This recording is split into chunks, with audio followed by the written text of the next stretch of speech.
ભરતસિંહ પરમાર અને મારી સાથે છે હાર્દિકભાઈ. અને આપ અત્યારે જોઈ રહ્યા છો ગ્રીન વિલ બે પ્રારંભ ગ્રુપ છે, એનો પ્રોજેક્ટ છે આદરોડા રોડ પર.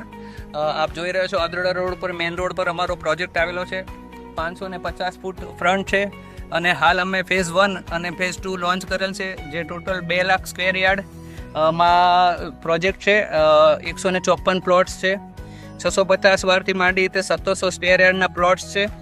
અને આપ જોઈ શકો છો અમારો પ્રોજેક્ટ છે ટોટલી ગ્રીસ થીમ બેઝ રહેશે. જે ગ્રીસમાં સેન્ટરોની આઇલેન્ડ આવેલું છે એ ટોટલી વ્હાઇટ અને બ્લુ કલરની થીમ વાળા અમારા બધા જ વિલા બનશે. ટોટલી આખો પ્રોજેક્ટ છે કે ક્લબ હાઉસથી માંડીને એવરીથિંગ આપણે સેન્ટરોની બેઝ બનાવેલી છે, જે તમને ગ્રીસમાં કે યુરોપમાં જવાની કોઈ જરૂર નહીં પડે. તમે ટોટલી બધો જ અનુભવ અહીંયા કરી શકશો અમારા પ્રોજેક્ટની.